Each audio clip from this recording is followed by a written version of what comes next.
Muchas gracias. Estoy muy agradecido por esta invitación. Un agradecimiento especial para todos los obispos, a Monseñor Alfonso Cortés, con el que hemos coincidido también en muchas ocasiones, a su obispo emérito de León, responsable de la dimensión, y desde luego a mi querido amigo, el padre Eduardo Corral Merino, a quien además le agradezco que haya extraviado la presentación para no alargar esto más.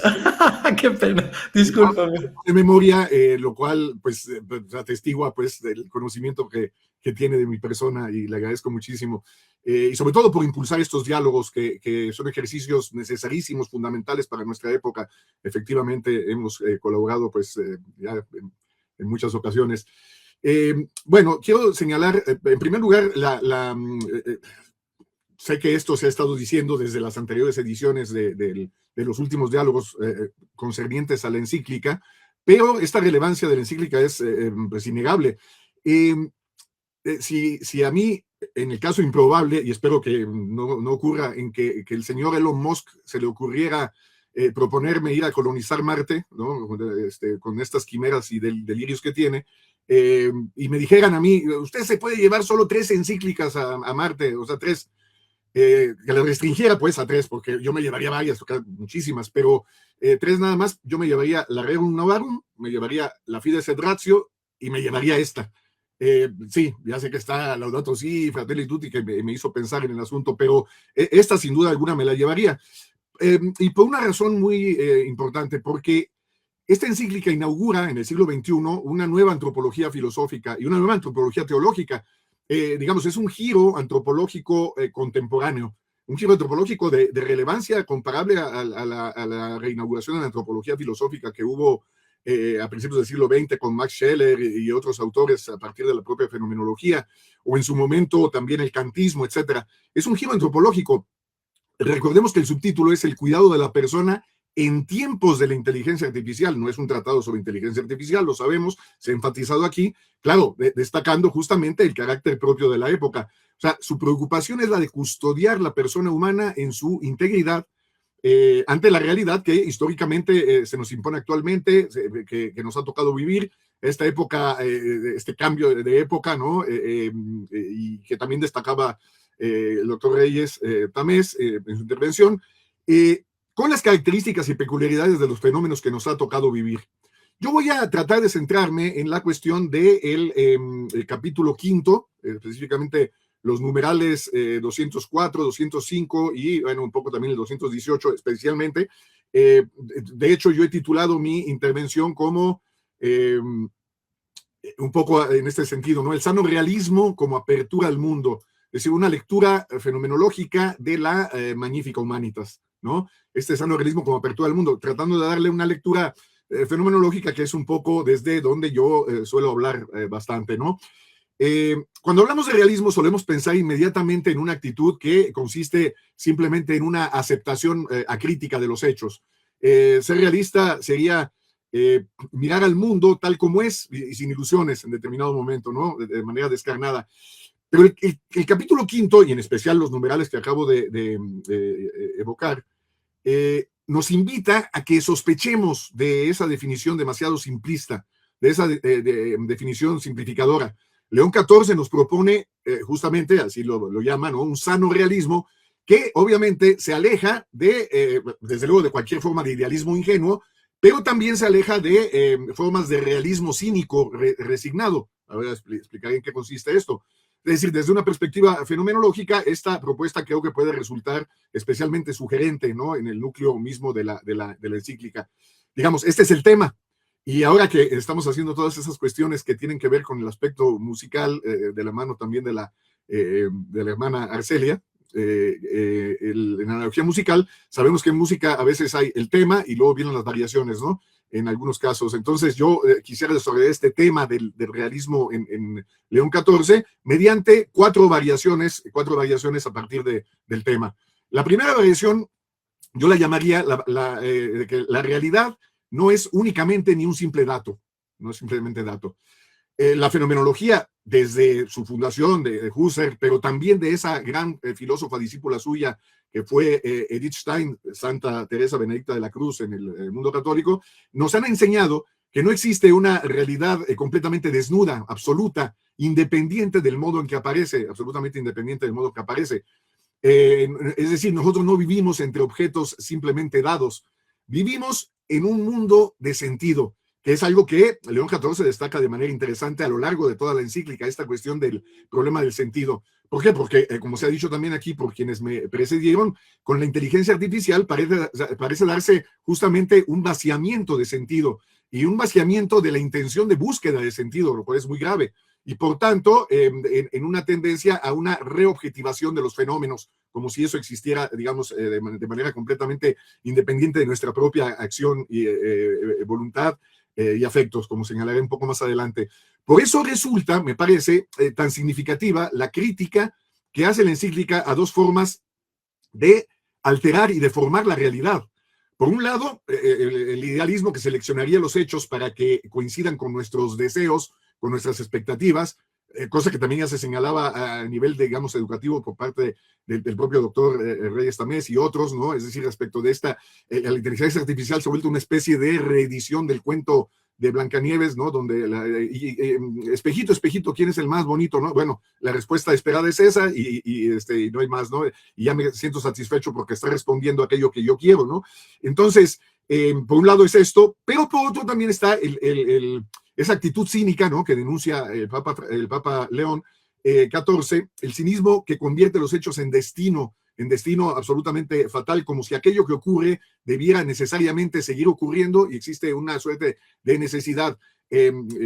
Justamente hay una reconsideración por del Papa León XIV en este contexto de volvernos a hacer pensar, no lo hace explícito, pero me parece que le subyace, de hacernos pensar justamente en el papel de la providencia.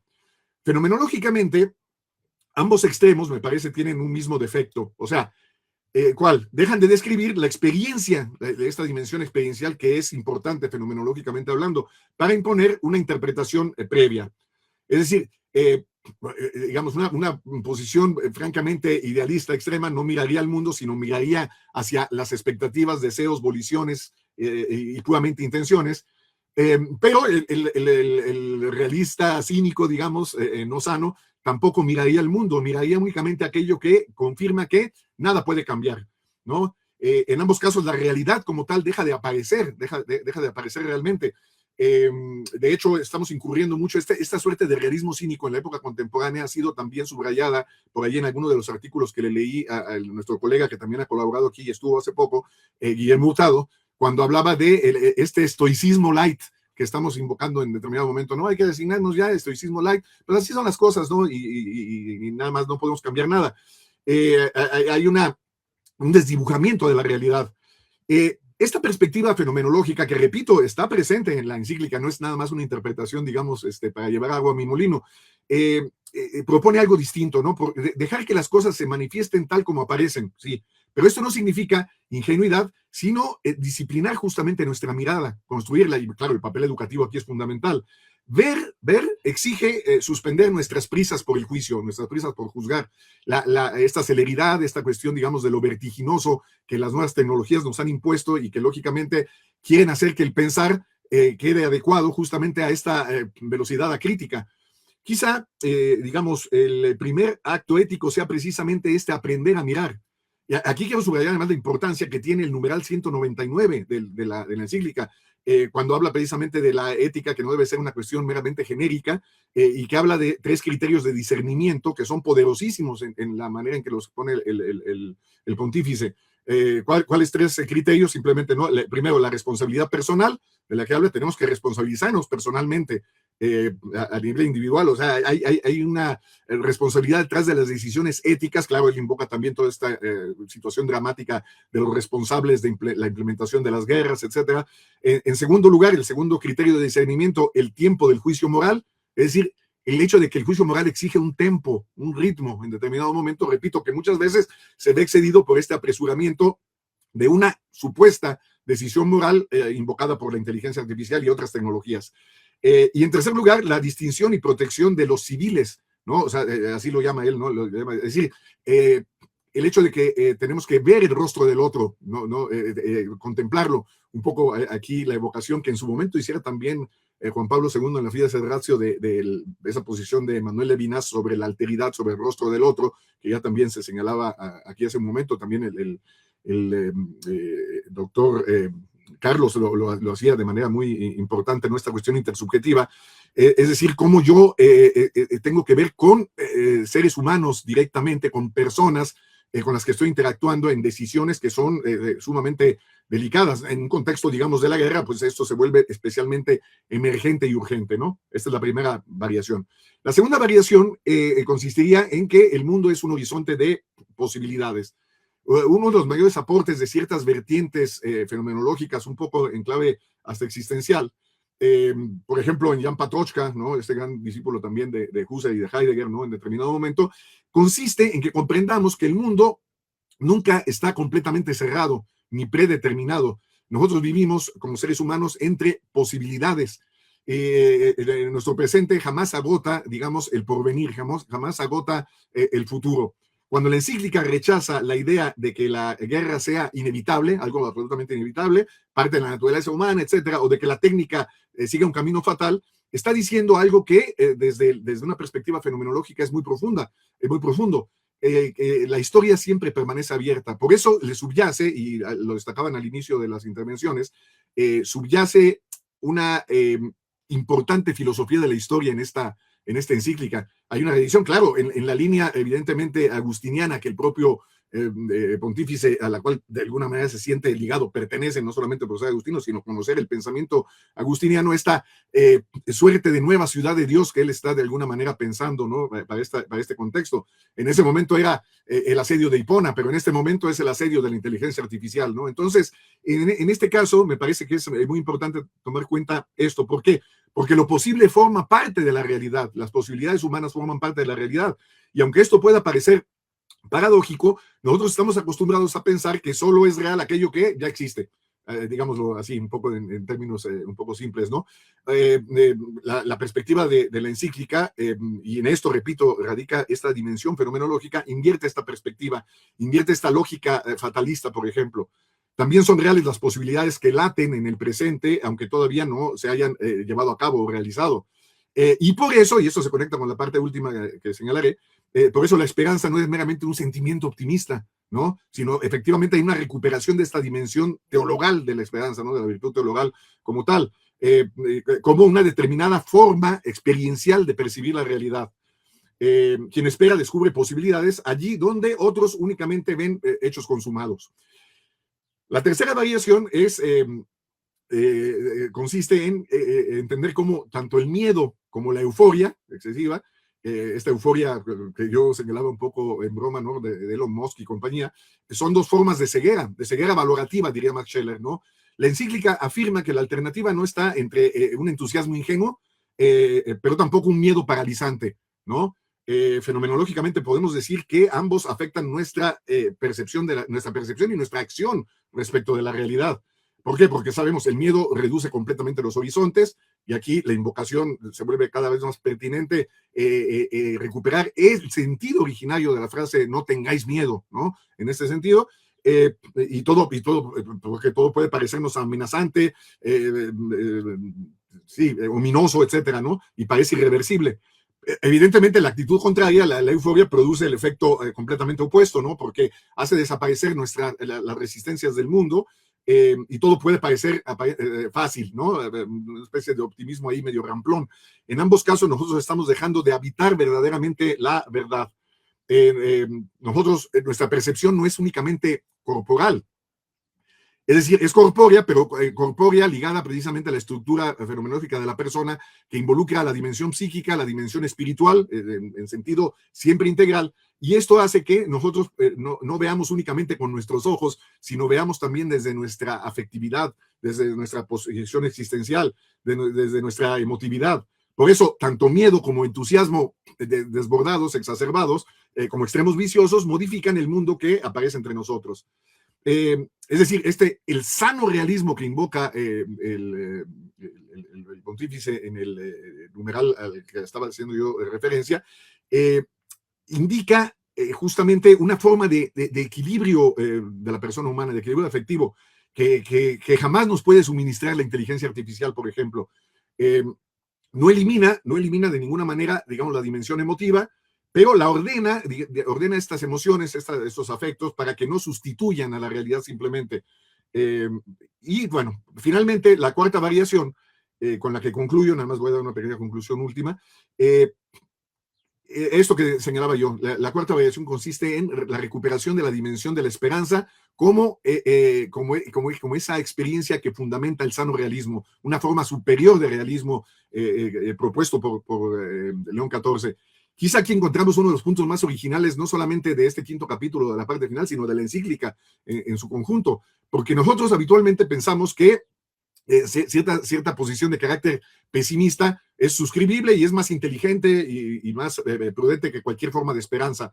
Decimos de alguien que es muy realista cuando en realidad queremos decir que espera poco, ¿no? O que de alguna manera, cuando decimos coloquialmente, no soy pesimista, soy realista, ¿no? Bueno, el texto invierte de alguna manera esta lógica en ese sentido. ¿Por qué? Porque una forma de resignación de este estoicismo light que yo invocaba a partir de Guillermo Hurtado, esta resignación también puede ser completamente ilusoria, más bien es ilusoria, puede ser tan imaginaria como un optimismo ingenuo.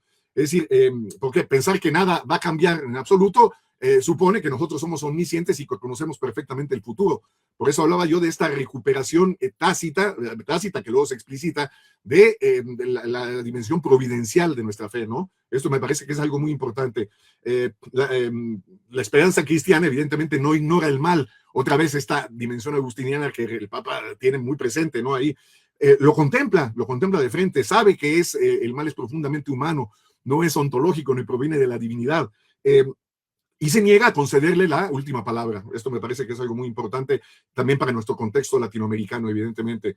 La fenomenología puede dialogar fecundamente con la tradición cristiana, me parece, cosa que demostró pues, Edith Stein, entre otros, ¿no? Y otras.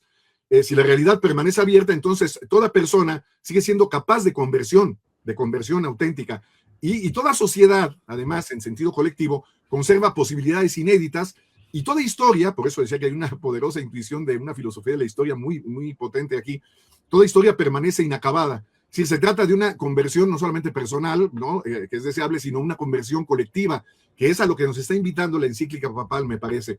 La esperanza deja de ser un mero ornamento, un añadido religioso, una serie de intenciones, un contenido teórico, sino que se convierte en una determinada estructura de la experiencia humana y se transforma justamente se recupera la dimensión teologal que tiene. ¿Por qué? Porque esperar es seguir percibiendo posibilidades allí donde la desesperación, o su antónimo, la desesperanza, únicamente percibe hechos descarnados, como si fueran absolutamente independientes de nosotros.